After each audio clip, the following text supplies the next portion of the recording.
Today, my beautiful viewers, I'm going to be giving you guys my top 10 most underrated footballers that I've ever watched. Okay? That I've watched. It's very important here, okay? Guys like, I don't know, Michael Laudrup, I didn't watch Michael Laudrup play in his prime. Haji, I didn't watch him play in his prime, so they're not on this list because I'm not a fossil. I'm 24, but I'm also not a fossil. I wasn't born in 1971. So again, those guys are not going to be on this list. These are guys that I've watched. Okay, I've been watching football for a long time. Not as long as some of you guys, but I've been watching football for a long time. And these are the top 10 most underrated players that I've ever watched. Now, guys like Angel Di Maria, Thomas Muller, David Silva, Santi Cazorla, all these guys get called underrated so much. I feel like they're no longer underrated because, again, everybody acknowledges how underrated they are. So when everybody acknowledges how underrated you are, you're no longer underrated. You're just rated. So, again, those guys are not on the list. I try to steer away from guys like that, but do not expect to see guys like, I don't know, Angel Rangel or Ben Davies in this list because my bag isn't that deep. And also, why am I only naming Swansea fullbacks from 2012? I don't know what that's about. But my point is, I'm not going to be talking about some guy that played for QPR as a backup midfielder in the 2007 season. Okay, so that's not what's going to be on this list, okay? What's going to be on this list is guys that everybody knows, but I don't feel like they get talked about quite enough. And when it comes to underrated, when it comes to any list, honestly, it's subjective. There's no objective top 10 most underrated players in the history of football. There's just, like, everybody values different things. So a guy that might be underrated to you, to me, he's not underrated. So a lot of you guys might look at this list and be like, how is this guy underrated? To me, he's underrated because when I see people talk about football or people talk about this player, I don't think they get the respect they deserve. So that's who we're going to be talking about in today's video. Whatever you guys agree or disagree with, let me know in the comments. And also let me know your most underrated players that you've ever watched. I'd be really happy to hear that because, like I said, everybody, values different things. So I want to see who you guys think is underrated. And obviously, you guys can give me your thoughts on my list. But yeah, this is a PowerPoint, of course. I am still the best PowerPoint maker on all of YouTube. This PowerPoint was made by the guy who's talking in the video. It's me. This is how you know it's not plagiarized. I'm the guy talking in the video. So this PowerPoint was made by me. Of course, never plagiarized, always original. That's how we do it here on the Meet Snowball channel. And yeah, let's get started. My top 10 most underrated players that I've ever watched. At number 10, we have Diego Godin. Now, like I said, a lot of you guys might think Diego Godin is not underrated, but he is to me. Because when people talk about the best center backs of this era, guys like Piqué, guys like Ramos, guys like Varane, guys like Van Dijk always get brought up. Guys like Mats Hummels, Jerome Boateng always get brought up, but I feel like Diego Godin never gets brought up. And this guy simply was one of the 5 best center backs in the world, in my opinion, for the vast majority of his prime. And he won everything you can win in football, except he never won the UCL, but he made 2 UCL finals. And he was pivotal in both of those teams. Those Atletico Madrid teams in 2014 and in 2016 don't make those UCL finals if it's not for Diego Godin. That Atletico Madrid team, sorry, I had the burp.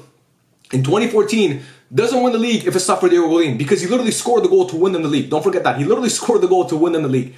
He won a Copa America with Uruguay back in 2011. This guy was so good for such a long time. A pivotal part to that Diego Simeone Atletico Madrid mini. It's not a dynasty because they didn't win enough, but that dominant period they had with Griezmann and obviously Gavi and all those guys, he was one of the main guys on that team. And again, I don't feel like it gets talked about quite enough. When people talk about the best center backs of all time, or definitely of this generation, Godin doesn't get brought up. So to me, he's always going to be underrated. I always feel like Diego Godin didn't really have a weakness in his game. He was so physical. He was so strong in the air. He was so imposing. He was such a great leader for that team. So to me, Diego Godin is a guy who doesn't get talked about enough, and he should be talked about more because he won everything you could win except for a UCL, and he scored some important goals for club and for country. So for me, at 10, it's going to be Diego Godin, the 10th most underrated player that I've ever watched. At number 9, Joel Matip, back-to-back center backs. Now, Matip is a guy who, again, doesn't really get talked about enough. And Joel Matip was amazing. He was so good. He retired from football recently. And the only reason why people found out he retired is because a team reached out to his agent and the agent was like, hey, he's not playing football anymore. Did he get a tribute post? Did anybody talk about Joel Matip being so good when he retired? No. But Joel Matip was fucking amazing. He went to Liverpool on a free transfer and was one of the best players in that time period under Klopp. He was so important to that team. He was so important to those teams. His performance in the 2019 UCL final was amazing, bro. Van Dijk gets all the praise for that, and he should, because Van Dijk was obviously the better center back. But I feel like Joel Matip is a guy who, when you look at the best center backs in the Prem, when he was in the Prem, like, he doesn't really get talked about enough. And I feel like he should because he was so good. He was, this guy was a fucking giraffe, man. He was so good. he really is underrated. Like he's truly an underrated player to me. And again, back-to-back center backs because I feel like center backs don't really get that much credit. People don't really talk about center backs like that when it comes to underrated players. So for me, Joel Matip is going to go in number 9. Extremely underrated player. I mean, this guy won a league title for Liverpool, won a UCL, like I said, was amazing in that UCL run, was amazing that season. He was great in the 21-22 season as well, when Liverpool were on course to win a quadruple that season. Obviously, they ended up coming short after losing the Prem and the UCL final, but he was amazing in that season as well. Formed such a great partnership with Virgil van Dijk. So to me, Joel Matip is going to go in at number 9. An extremely underrated player. Just amazing, bro. He was so good. So that's number 9, Joel Matip. Number 8, Juan Mata. When people talk about underrated midfielders, they always bring up 2 guys that are from his same nationality and played in the same era, and those guys are Santi Cazorla and David Silva. I spoke about them in the intro, of course. Everybody talks about how underrated they are. Nobody talks about how underrated Juan Mata was. And Juan Mata, when he was at Chelsea, was a phenom. Go look at Juan Mata back in 2012, and look how dominant he was. Go look at how dominant he was. He was amazing. I think he was Chelsea's player of the season 2 years in a row. And then he goes to United because Mourinho pushed him out because he didn't want him anymore. And at United, he wasn't amazing, but he also wasn't bad. He was very serviceable for United. He honestly was. And I remember his games when he played Liverpool at Anfield. He was ridiculous. He would take over games at Anfield for some reason. I don't know why, but it would always happen at Anfield. But to me, Juan Mata is a guy who, people forget. He assisted Drogba for that goal in the UCL final in 2012 in Munich.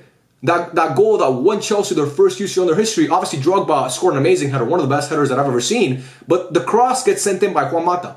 And Juan Mata was great that whole season. He was great in that final as well. So for me, Juan Mata is a guy who, again, people talk about Santi Cazorla, people talk about David Silva, people talk about, Javi Martinez even. I've seen people talk about how Javi Martinez is underrated. I never see anybody talk about Juan Mata. And he didn't really get a lot of praise or recognition when he was playing because obviously in his national team, he was overshadowed by guys like David Silva, Santi Cazorla, and to a larger degree, he was outshined by guys like Xavi Iniesta and also Sergio Busquets. Not the same position, but you get what I'm saying, like midfielders.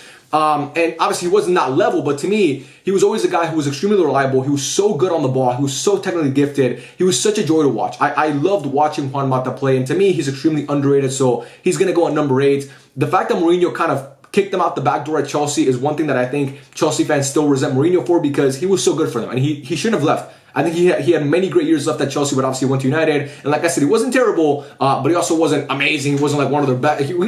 Maybe he was, but he wasn't like a guy who was a standout every single year. But I think Juan Mata is extremely underrated. So for me, he's going to go in at number 8. At number 7, Javier Mascherano. This might be a guy that everybody talks about being underrated, but to me, he is truly underrated. Javier Mascherano was a guy who, I watched every single game he ever played at Barcelona, or almost every single game he played at Barcelona. And I always thought, I wonder if football fans outside of Barcelona understand how important this guy is to the team. He was so important to those Barca teams. He was so important to that team in 2011, when he started that UCL final, by the way. He was so important to that team in 2014, 2015. He was so important to all those Barca teams. And his ability to adapt and play a new position and excel in that new position is not talked about enough. This guy was at Liverpool, and he played as, obviously, a defensive midfielder. And then Barca signed him with Pep, and Pep obviously had Busquets, who was a better defensive midfielder. You're not going to bench Busquets for Mascherano, but Pep still liked him as a player. So what Pep did is that he put him at center back, and he excelled as a center back. And his leadership on those teams was extremely underrated. One of the leaders on that team. He was extremely underrated for Argentina as well. I mean, those years where Argentina were coming up short, losing international tournament after international tournament, everybody talks about Messi, but another guy that was part of all those teams is Javier Mascherano, and he was great in all those teams. And it's unfortunate that he wasn't part of the team that won the World Cup, of course, in 22, because he honestly deserved the medal for the World Cup, because he was that good. So for me, Javier Mascherano is a guy who, every time people talk about underrated Barca players, they talk about, obviously, Ivan Rakitic, people talk about Sergio Busquets being underrated, people talk about, Pedro being underrated. To me, Javier Mascherano is a guy who always has to be in that conversation, because I always felt like he never got the credit that he deserved. And he's a guy who I feel like in 10, 20, 30 years, when he's like long retired, he's already obviously retired, he's coaching Inter Miami, but I'm saying like when time passes, I feel like he's going to be one of those guys that doesn't get talked about quite enough. And that pisses me off because he should be talked about more than he is. So at 7, we're going to have Javier Mascherano. At number 6, we have Keylor Navas. This is a nationality bias. Keylor Navas, if he was born in Spain, if he was born in France, if he was born in, I don't know, fucking England, definitely England, he'd be talked about as one of the best goalkeepers of this generation. But he's not talked about like that. He's not talked about like that. And it's because he's from Costa Rica, a small nation, not a footballing powerhouse, far from it, obviously. But Keylor Navas, let's not forget, he was a starting goalkeeper for a team that won 3 straight UCLs. He was the goalkeeper for a team in Costa Rica who got past the group stages in the 2014 World Cup when nobody expected him to do so, by the way. They got past the group stages in the 2014 World Cup with a hard group. And then they beat Greece on penalties in the round of 16. And then they were this close to beating Netherlands on penalties in the quarterfinal. And Keylor Navas was the best player on that team. Nobody talks about him. Nobody talks about Keylor Navas. And it pisses me off because after Casillas left, he took over. Like, Casillas is Madrid's greatest goalkeeper, arguably. And then when Keylor Navas came in, he barely missed a beat. Like I said, 2016 in Milan, starting goalkeeper. 2017 in Cardiff, starting goalkeeper. 2018 in Kiev, starting goalkeeper. And it didn't end the best for him at Madrid because obviously they brought in Thibaut Courtois and he ended up getting benched. But I think that Keylor Navas is a guy who is extremely underrated. People don't talk about him enough. I mean, to win 3 straight UCLs, you gotta be a different level of goalkeeper. And he made so many huge saves in those UCL runs for Madrid. I feel like Madrid don't win those UCLs if it's not for Keylor Navas and some of the saves that he pulled off. So for me, at 6, it's going to be Keylor Navas. And again, a lot of it has to do with the fact that he's from Costa Rica, a small footballing nation that nobody really talks about. You know, like it's just nobody. When people think about Costa Rica, they don't think about footballing powerhouse. They think about the beach and they think about the mountains and how beautiful of a country it is. But they never talk about how great of a goalkeeper Keylor Navas was. So I'm here to tell you guys, this guy was amazing. But a lot of you guys probably already knew that. But again, a lot of you guys may not think he's underrated. A lot of you guys may think, oh, he's properly rated. I don't think he is. I think he's underrated because he was such a great goalkeeper in his prime. His shot-stopping ability, he could play with his feet. Amazing goalkeeper. So for me, at 6, it's going to be Keylor Navas. At number 5, Bastian Schweinsteiger. Bastian Schweinsteiger, again, kind of like Juan Mata, he gets lost in that generation of Germany midfielders that had Thomas Muller and Toni Kroos and Mesut Ozil and even Sami Khedira to an extent. But Bastian Schweinsteiger, he was part of a trouble-winning team. Then he was part of a team that won the World Cup. And if you look at his performance in the 2013 UCL final, if you look at his performance in the 2014 World Cup final, when I think he was carrying a knock in that final, honestly. I honestly think he was carrying a knock in that final. He was amazing. He was great in that 2014 final. He gave it all on the pitch. Bayern Munich don't win the treble in 2013 if it's not for Bastian Schweinsteiger. Bayern Munich don't make UCL finals in 2010 and 2012 if it's not for Bastian Schweinsteiger. He's an all-time Bayern legend. And when people talk about the most underrated Bayern players, they talk about Philipp Lahm. They talk about Thomas Muller. Some people even bring up Jerome Boateng. But nobody ever brings up Bastian Schweinsteiger. And he went to United and it wasn't the best for him. He didn't have the best time at United. I think he came in a little bit later in his career. If he would have been there under Sir Alex Ferguson, I think his career would have panned out a lot better at United. But of course, he came in after Fergie left, so it wasn't the best. But at Bayern Munich, this guy was one of the best midfielders in the world. So for me, Bastian Schweinsteiger is going to come in at number 5. One of the most underrated players that I've ever watched in my life. Honestly, he was such a great midfielder. He was so complete as a player. He was a very complete player. And if you watch Bastian Schweinsteiger play, you understand the impact he had on the teams that he was a part of. So for me, at 5, I'm going to have Bastian Schweinsteiger. At number 4, Daniel Sturridge. If you guys know me Snowball lore, you know that I'm a huge fan of Daniel Sturridge. Probably my favorite player growing up.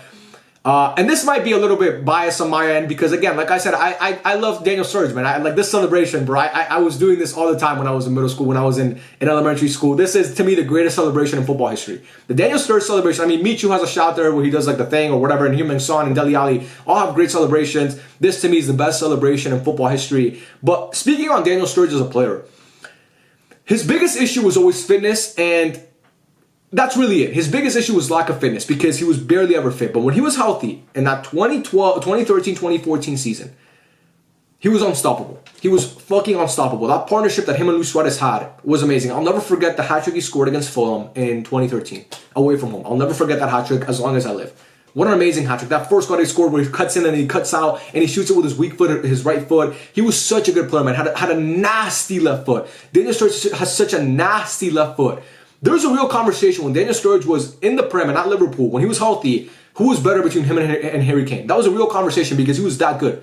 He was that much of a force. So to me, Daniel Sturridge is a guy who, anytime I get a chance to talk about Daniel Sturridge, I'm going to talk about him because I feel like he's extremely underrated. And honestly, man, I've seen him as a pundit, and I think he's great as a pundit too. Not that you guys are asking for my opinion on him as a pundit, but I'm telling you guys now, he's a great pundit as well. So for me, Daniel Sturridge is a guy who didn't win any trophies for Liverpool, any significant trophies, never won a UCL, never won a Prem. He got close, but never won a Prem. I wish that Liverpool team could have won a Prem in 13-14, man. That would have been amazing. But anyway, he didn't win a Prem, but I always felt like he was an amazing striker. And I always felt like his biggest issue was lack of fitness, but when he was on the pitch, he was extremely effective and productive. So for me, Daniel Sturridge is going to come in at number 4. Love this guy, man. Number 4 is Daniel Sturridge. And number 3, David Villa. This is a guy who does get talked about a lot. I mean, people talk about Angel Di Maria, people talk about, all those guys that I mentioned, and David Villa is a guy who does get mentioned a lot when people talk about underrated players. But I wanted to mention him in this video too because I feel like David Villa, he was The one thing about David Villa is this. He might not have been the flashiest player, or he may not have put up the best numbers. One thing you can say about David Villa is this. In every team that he played a major role in that team. He played a major role in that team, whether it was at Valencia, when he was their top goal scorer 5 seasons in a row, by the way. 5 seasons. They didn't win big trophies for them, but he was their top goal scorer 5 seasons in a row. Then he goes to Barcelona, and people look at him as just like a key and a cog. People talk about how he was just a part of that front three with Pedro and Messi. Oh, it was Villa, Pedro, Messi. Everybody talks about Messi because it's Messi. But I'm telling you guys right now, Barcelona don't win that UCL in 2011 if it's not for David Villa. Literally, he scored in that final and he was amazing that whole run. And I feel like the reason why Barca were not able to go back-to-back in 2011, 2012, the season when Pep left, the season when Pep left, is because he got injured in the Club World Cup. He tore his meniscus in the Club World Cup and he was out. So Barca were forced to play Isaac Cuenca in that tie against Chelsea. I feel like if David Villa would have been there, he would have helped Barca a lot in that UCL run. And also, let's not forget what he did for Spain in the 2010 World Cup. Diego Forlán won player of the tournament in that World Cup, but it honestly could have gone to David Villa because he was simply fantastic in that whole World Cup. He was amazing. He was Spain's best player in my opinion, or definitely their best goal scorer in that World Cup. So for me, David Villa number 3 is a guy who I'm always, every time I get a chance to talk about him, not just because he's a Barca legend in my opinion, just because this guy needs more recognition. And like I said with Mascherano, I feel like in 10, 20, 30 years, when his retirement has been long past, he's not a guy who's going to get talked about that much, and that pisses me off because he should. So to me, at 3, it's going to be David Villa. At number 2, Mario Mandzukic. Think about the biggest moments in football. What are the biggest stages in football? Okay, so you have the UCL final and you have the World Cup final, right? Those are the 2 biggest stages. In club football, the biggest stage you can play in is the UCL final. In international football, it's the World Cup final. What if I told you Mario Mandzukic has scored in 2 UCL finals and he scored in a World Cup final? What if I told you that? What if I told you that Mario Mandzukic has 6 less UCL goals than Luis Suarez, who's widely regarded as one of the best strikers of this generation, or the best striker of this generation?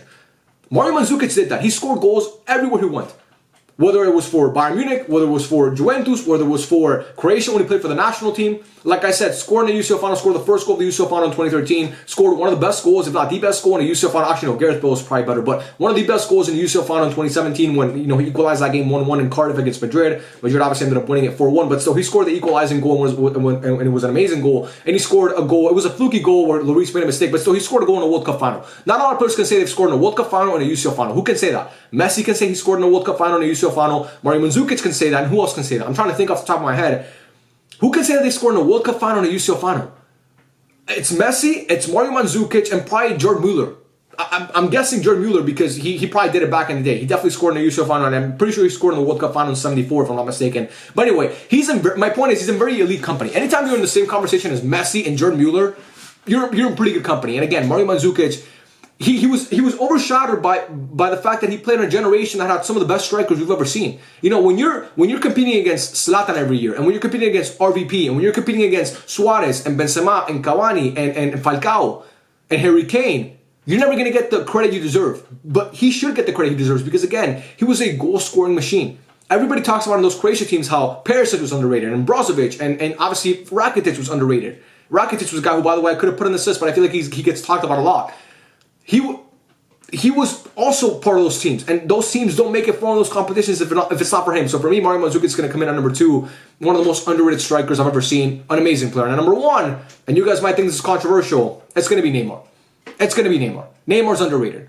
Neymar is looked at as a guy who is always injured, which is true by the way, but he's looked at by many football fans as a guy who was spent all of his time hurt, who was missing time because his sister had a birthday party, who was never fit, who was always out of shape. That's how people look at Neymar. And I feel like in 30 years, the general consensus about Neymar is going to be a guy who wasted his potential, and to me that's a bunch of bullshit. Neymar did not waste his potential. Yes, he could have done more, but it's not wasted potential. When you win a UCL, when you win a treble, when you're one of the top goal scorers, I'm pretty sure he's the top goal scorer for Brazil, for the greatest national team ever, you didn't underachieve. Yes, you could have won a World Cup. A lot of players could have won a World Cup. A lot of players don't win the World Cup. It's hard to win a World Cup. It's very hard to win a World Cup. And by the way, Neymar wasn't surrounded by the greatest generation of Brazil ever. It was far from that. So to me, Neymar is a guy who a lot of you guys might think, how the fuck is Neymar underrated? He is. Neymar is a easily, and I mean easily, top 10 player in the sport. In the history of the sport, Neymar is top 10 easily. And a lot of people wouldn't put him in their top 20 or top 30 even because he never won a Ballon d'Or. Get the fuck out of here with that. Neymar's underrated. So that's my list. Top 10 most underrated players that I've ever watched. Neymar at 1. Mario Mandzukic at 2. David Villa at 3. Daniel Sturridge at 4, Bastian Schweinsteiger at 5, Keylor Navas at 6, Javier Mascherano at 7, Juan Mata at 8, Joel Matip at 9, and Diego Godin at 10. You guys let me know your thoughts in the comment section down below. I love making this video, and I hope you guys enjoyed it as well. I love every single one of you. I love making this video, and I love every single one of you guys. Thank you so much for watching, and I'll catch you guys in the next one for the best graphic tees in the game. I'm a terrible brand owner. For the best graphic tees in the game, check out the final thread. The link is in the description down below. And yeah, man, I'll catch you guys on the next video. The next video will be a Barca match review finally against Girona. That's on Saturday, so I cannot wait for that to finally get back to talking about Barca. But you guys let me know your thoughts in the comment section, and I'll catch you guys on the next one. Peace out.